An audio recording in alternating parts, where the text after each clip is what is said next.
Game face on में एक नया दिन। आज के मैच की बात करते हैं जहां पे गुजरात टाइटंस यानी शुभमन गिल के धुरंधर आने वाले हैं सनराइजर्स हैदराबाद के घर।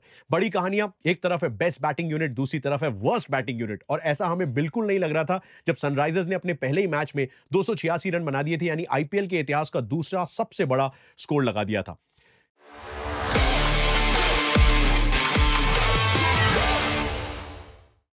गुजरात क्या करती है? 243 चेस करते हुए 11 रन से हारती है पंजाब किंग्स से अपने घर पे। लोगों को लगा चलिए होता है। उसके बाद 198 बनाती है मुंबई इंडियंस के खिलाफ और उसके बाद आरसीबी को 8 विकेट से हरा देती है। एवरेज पर विकेट का उनका स्कोर 40 रन के आसपास रहा है, 39.9 रन। और इसीलिए मैंने कहा ये बेस्ट बैटिंग यूनिट है और करंटली ऑन फॉर्म ये डेफिनेटली बेस्ट बैटिंग यूनिट है पंजाब की बैटिंग को संघर्ष करते देखते हुए कल मुल्लापुर में। उसके अलावा दूसरी तरफ है सनराइजर्स हैदराबाद का वो लाइनअप जो कि पर विकेट 21.7 रन्स बना रहा है, यानी कि लोएस्ट एवरेज रन्स पर विकेट के हिसाब से सनराइजर्स बिल्कुल नीचे वाले स्थान पे है। लोएस्ट बॉल्स पर विकेट भी खेल रहा है, यानी कि हर 14वीं बॉल पे एक विकेट उनका गिर रहा है। और सबसे बड़ी प्रॉब्लम यह है कि जिन पे वो सबसे ज्यादा निर्भर थे, जिन पे वो सबसे ज्यादा फक्र करते थे, गर्व महसूस करते थे, यानी उनके ट्रेविस शेक, उनका रन बनाना जो है वो पूरी तरीके से बंद हो चुका है। अब हैदराबाद वो सरफेस है जहां से इस पूरे अफसाने की शुरुआत हुई थी, सबसे explosive team and all of that. क्या हैदराबाद वापस आके वो खुशी, वो सुकून वापस आएगा? बड़ा सवाल यही रहेगा। लेकिन शुभमन गिल के गुजरात टाइटंस एक बेहतरीन लय में, एक बेहतरीन बैटिंग फॉर्म में आ रहे हैं। कुछ पुराने चेहरे भी आमने सामने आने वाले हैं। राशिद खान ने अपना आईपीएल डेब्यू किया सनराइजर्स हैदराबाद के साथ। पहले अफगान खिलाड़ी बने थे आईपीएल खेलने वाले। टेक्निकली आप डिटेल्स में जाएंगे आपको समझ में आ जाएगा क्यों। राशिद खान ने इतना वक्त बिताया, राशिद खान ने इतने मैच जिताए सनराइजर्स हैदराबाद को। लेकिन दिलचस्प कहानी यह है कि गुजरात टाइटंस के साथ जुड़ने के बाद ये एक्चुअली पहली बार सनराइजर्स हैदराबाद के खिलाफ दिखेंगे उन्हीं के होम ग्राउंड पे। तो अपने आप में एक बढ़िया दिलचस्प सी होम कमिंग ये होने वाली है। हकीकत यह भी है कि हैदराबाद में 21 पारियों में 28 ही विकेट लिए राशिद की हाई स्टैंडर्ड्स के हिसाब से। और एक्चुअली देखा जाए तो इस सीजन के फॉर्म के हिसाब से probably just about par also. Average 19.9 का है, इकोनॉमी 6.6 की है जो राशिद को सूट करती है। लेकिन उतने इफेक्टिव नहीं रहे क्योंकि ये जनरली एक बैटिंग पैराडाइज रहा है। एक और चेहरा जो अपनी पुरानी टीम के सामने आएगा वो है मोहम्मद शमी। 2023 में पर्पल कैप जीती थी गुजरात टाइटंस के लिए। गुजरात टाइटंस ने उनके इंजरीज को ध्यान में रखते हुए उनको रिटेन नहीं किया। उन्होंने मोहम्मद सिराज को ऑक्शन में खरीद लिया। शमी गए सनराइजर्स हैदराबाद। तो मोहम्मद शमी अपनी फॉर्मर टीम के खिलाफ दिखने वाले हैं। दो पंजाब के बहुत ही उभरते हुए सितारे भी दिखने वाले हैं। अभिषेक शर्मा, शुभमन गिल, दोनों पे युवराज सिंह ने बहुत दांव लगाया है। एक को थोड़ा सा ज्यादा सिखाया है, दूसरा कुछ जल्दी सीख गया अंडर 19 वर्ल्ड कप के रास्ते से और पहुंच गया इंटरनेशनल स्टेज पे इस हद तक, इस कद तक कि अब वो बन चुका है भारत का वाइस कैप्टन लगभग हर फॉर्मेट में, टी20 के अलावा। लेकिन ये सीजन उनके लिए भी जरूरी है और उनकी टीम अच्छा कर रही है। तो अभिषेक शर्मा और शुभमन गिल, दो पंजाब के लड़के, सनराइजर्स और गुजरात के मैच में मिलेंगे तो फैंस पंजाब के भी उतनी दिलचस्पी से देखेंगे। एक और कमाल की कहानी कि सिराज ने अपने करियर की शुरुआत आईपीएल में सनराइजर्स हैदराबाद के साथ ही की थी। सैंपल साइज ज्यादा बड़ा नहीं है लेकिन हैदराबाद से ही ये लड़का निकला है और इसने इतना नाम, इतनी शोहरत कमाई है। अब ये वापस हैदराबाद आने वाला है। जब अपने पुराने घर यानी कि रॉयल चैलेंजर्स बेंगलुरु चिन्नस्वामी वापस आया था तो प्लेयर ऑफ द मैच लेके ही माना था। अब क्या हैदराबाद में यही कहानी वो दोहराने वाले हैं? इसकी पुष्टि भी आज हो जाएगी। तो ये कुछ बड़ी कहानियां, कुछ की बैटल्स पे चलते हैं, उसके बाद में 12 भी बनाऊंगा ताकि जो फैंटेसी के शौकीन हैं उन्हें अपने कैप्टनसी और वाइस कैप्टनसी के ऑप्शंस मिल जाए या मिलने में आसानी हो जाए। शुभमन गिल और मोहम्मद शमी अच्छी बैटल हो सकती है। दोनों एक दूसरे को जानते पहचानते हैं, नेट्स में, इंडिया के नेट्स में खूब एक दूसरे को खेला है। 5 पारियों में शमी ने शुभमन को 2 बार आउट किया है। एवरेज 20.5 का है, स्ट्राइक रेट गिर के 114 का हो जाता है। जॉस बटलर को मोहम्मद शमी ने टी20 में 13 पारियों में 3 बार आउट किया है। स्ट्राइक रेट अच्छा है, एवरेज भी 35 से ऊपर का है, but that's a proper threat. Mohammed Shami versus Jos Buttler जो कि नंबर 3 पे खेलते हैं गुजरात टाइटंस के लिए, could be a great battle. Rashid Khan अपनी फॉर्मर टीम के बैटर्स के खिलाफ असरदार साबित हो सकते हैं। अभिषेक को राशिद ने टी20 में सिर्फ एक बार आउट किया है और एक्चुअली अभिषेक ने उनके खिलाफ अच्छी बल्लेबाजी की है। एवरेज 63 का है, स्ट्राइक रेट 210 का है। ईशान किशन को राशिद खान ने अपनी फिरकी के जाल में बहुत फंसाया है। 10 पारियों में 2 बार आउट किया है। स्ट्राइक रेट भी कुछ खास नहीं अभिषेक शर्मा की, ईशान किशन की हाई स्टैंडर्ड्स के हिसाब से। हेनरिक क्लासन एक और बड़ा खतरा साबित हो सकते हैं सनराइजर्स हैदराबाद के खेमे से। क्लासन को राशिद खान ने टी20 में 5 पारियों में 2 बार आउट किया है। तो ये तो क्लियर बैटल होने वाली मिडिल ओवर्स में, यानी 7 से 16 ओवर्स के उस फेज में। सनराइजर्स हैदराबाद से गलती कहां हो रही है? पावर प्ले में सबसे बड़ी गलती हो रही है, क्योंकि सबसे ज्यादा विकेटें लूज करने की बात की जाए अगर पहले 6 ओवर में, सनराइजर्स से ज्यादा किसी ने भी नहीं गंवाए हैं, जो कि थोड़ा सा विपरीत जाता है उस प्रेडिक्शन के जो कि बताता था कि ट्रेविस हेक का सीजन अच्छा जाएगा तो सनराइजर्स का सीजन अच्छा जाएगा। एक्चुअली प्रेडिक्शन गलत भी नहीं है, बिकॉज सनराइजर्स का सीजन नहीं अच्छा जा रहा है, लगातार 3 मैच वो हारे हैं, और उन दोनों का यानी ट्रेविस हेक का सीजन भी अच्छा नहीं जा रहा है। इकलौती ऐसी टीम है जो 2 बार ऑल आउट हुई है, केकेआर भी 1 बार ऑल आउट हुई है, लेकिन सनराइजर्स से ज्यादा कोई भी नहीं। पार्टनरशिप्स नहीं बन पा रही हैं, सिर्फ 5 50 प्लस की पार्टनरशिप्स हुई हैं। ओपनर नहीं चलते, ईशान किशन का 1 शतक हटा दें तो वो भी ज्यादा नहीं चले। इसका मतलब कि जो उनका मिडिल ऑर्डर है, जहां पे नीतीश कुमार रेड्डी, हेनरिक क्लासन के साथ-साथ आपको दिखते हैं अनिकेत वर्मा, जिनके बारे में हमने काफी बात की अपने वीडियोस में, वो थोड़ा-सा अंडर प्रेशर आ जाते हैं, और क्योंकि उनका एवरेज पार्टनरशिप्स का जो लोएस्ट एवरेज है उनकी पार्टनरशिप्स का, उसकी वजह से प्रेशर बहुत ज्यादा आ जाता है उन पे। एसआरएच की दूसरी समस्या है कि वो स्पिन के खिलाफ मार नहीं पा रहे, जहां पे अब उम्मीद करते हैं कि क्लासन उनको इस मुश्किल से पार लगा पाएंगे, लेकिन सबसे ज्यादा विकेट अगर किसी टीम ने खोए स्पिन के खिलाफ तो वो है सनराइजर्स हैदराबाद, तो एक समस्या वहां पे भी है। रिटेन जो प्लेयर्स किए गए सनराइजर्स हैदराबाद द्वारा, वो उस तरीके से शायद परफॉर्म नहीं कर पा रहे। ट्रेविस हेड को रिटेन किया था, not performing as well.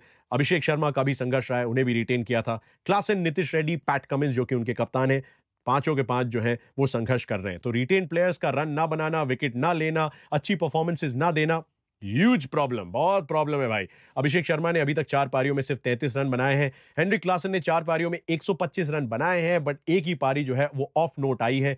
Nitish Reddy के 4 पारियों में है 81 रन, और पैट कमिंस ने 4 पारियों में लिए हैं सिर्फ 3 विकेट। बॉलिंग अटैक भी उनका स्ट्रगल कर रहा है। ना शमी में वो धार दिखी है उस तरह की जिससे आप उम्मीद करते हैं शमी से, ना ही पैट कमिंस में। पैट कमिंस तो बल्कि बहुत महंगे भी रहे। दोनों का इकोनॉमी जो है वो 10 से ऊपर का रहा है, तो ये एक बहुत बड़ी तकलीफ का सबब है।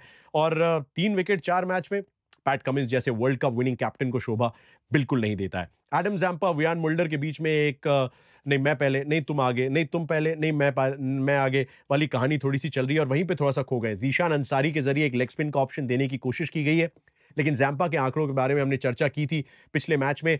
बहुत अच्छे आंकड़े टी20s में पिछले साल से लेके अब तक।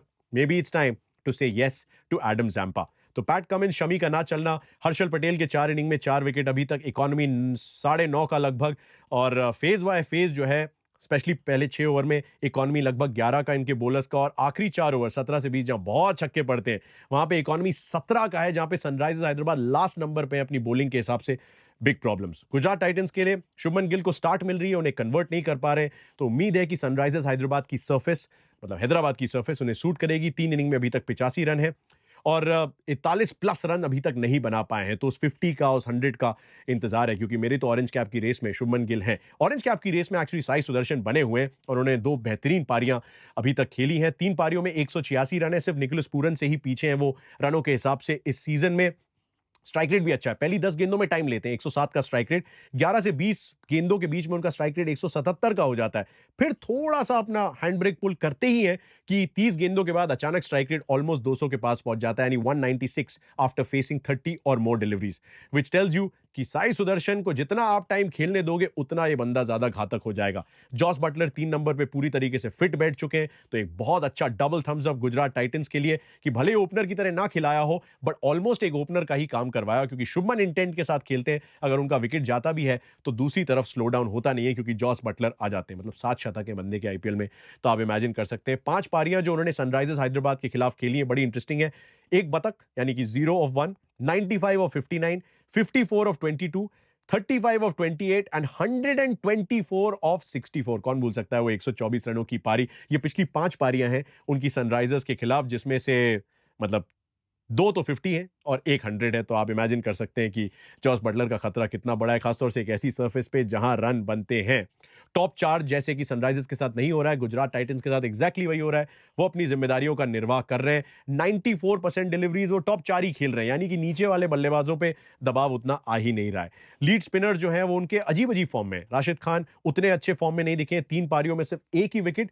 पर फॉर्म इसलिए नहीं गया है, फॉर्म इसलिए क्योंकि उनका इकोनॉमी 11.2 का है। बिग प्रॉब्लम शायद हैदराबाद वापस आके थोड़ा सा वो पुराने जख्म जब हरे हो जाएंगे, तब वो अपने आप भी उनका फॉर्म ऑटोमैटिकली जो है वो रेड हॉट हो जाएगा। साई किशोर ने अच्छी गेंदबाजी की है, वो एक्चुअली लीड स्पिनर की भूमिका निभा रहे हैं। 3 पारियों में उनके 6 विकेट हैं और इकॉनमी 7.4 का है और इंडियन पेसर्स अच्छा कर रहे हैं, चाहे मोहम्मद सिराज हो जो प्लेयर ऑफ द मैच थे पिछले मैच में और जनरली भी उनके अब पेस अटैक देखा जाए जिसमें कगिसो रबाडा पर्सनल रीजंस की वजह से बाहर गए, लेकिन फिर भी जेराल्ड कोएत्जिया के रूप में एक ऑप्शन उनके पास उपलब्ध होगा। इवन प्रसिद्ध कृष्णा जिन्होंने वो 11 ओवर में पहली बॉल डाली थी मुंबई के खिलाफ और एक बेहतरीन स्पेल करके दिखाई थी। तो प्रसिद्ध कृष्णा और सिराज के जरिए 2 बेहतरीन इंडियन विकल्प हैं। ईशांत शर्मा भी खेल सकते हैं, जैसा आरसीबी के खिलाफ हुआ था, या फिर जेराल्ड कोएत्जिया को बुलाया जा सकता है if Rabada is still not available due to personal reasons. क्या है वो कारण अभी तक हमें पता नहीं चला है, वरना मैं आपको डेफिनेटली बता देता। जल्दी से 12 बना लेते हैं दोनों टीमों की ताकि एक अंदाजा लग जाए कि आप फैंटेसी के बारे में सोच रहे हैं तो किन को कंसिडर कर सकते हैं। तो गुजरात टाइटंस की टीम से मैं शुरू करूंगा। ऑब्वियसली फॉर्म उनका अच्छा है, आरसीबी को आरसीबी के घर पे हराया। साई सुदर्शन शुभमन गिल ओपन करेंगे, Shubman captain, Jos Buttler wicket keeper, Sherfane Rutherford number 4 पे, 5 पे शाहरुख खान, 6 पे तेवतिया, 7 पे ग्लेन फिलिप्स को क्या मौका दिया जा सकता है अगर रबाडा नहीं है अभी भी तो उनके चौथे फॉरेनर के रूप में, या फिर आपको फिर से लेफ्ट आर्मर अरशद खान खेलते दिखेंगे। 8 पे राशिद खान, बेहतर परफॉर्मेंस की उम्मीद। 9 पे साई किशोर, 10 पे मोहम्मद सिराज, 11 पे प्रसिद्ध कृष्णा और 12 पे शायद Ishant Sharma, impact player, substitution वगैरह हो सकता है। दूसरी टीम बना लेते हैं हम। अगर सनराइजर्स हैदराबाद की टीम में देखा जाए तो कुछ बदलाव तो हो सकते हैं, लेकिन Travis head, Abhishek Sharma open करेंगे मुझे ऐसा लगता है, क्योंकि हैदराबाद की ये सरफेस है। नंबर 3 पे ईशान किशन अभी भी अपनी जगह बना के रखेंगे। नीतीश 5 पे शायद कमिंडू मेंडिस दिखे, वो लेफ्ट आर्म से भी गेंदबाजी की थी, राइट आर्म से भी गेंदबाजी की थी, विकेट भी लिया था। कमिंडू मेंडिस बड़े बहुमुखी प्रतिभा के धनी है, वो दिख सकते हैं। हेनरी क्लासन 6 पे, 7 पे अनिकेत वर्मा, 8 पे पैट कमिंस, हर्षल, जयदेव उनादकट या फिर सिमरजीत सिंह का एक ऑप्शन हमेशा रहता है। पेस की वजह से थोड़ा सा एक्स्ट्रा बाउंस मिलता है हैदराबाद की फ्लैट सरफेस पे। मोहम्मद शमी और जीशान अंसारी, तो जीशान अंसारी का शायद एक्सपेरिमेंट कंटिन्यू हो, इसलिए एडम जैम्पा बाहर रहे और इसीलिए कमिंदू मेंडिस आपको फोर्थ फॉरेनर की तरह खेलते नजर आए। तो ये तो था हमारा प्रीव्यू गुजरात टाइटंस और सनराइजर्स हैदराबाद के गेम का। आप अपने प्रेडिक्शन देना मत भूलना।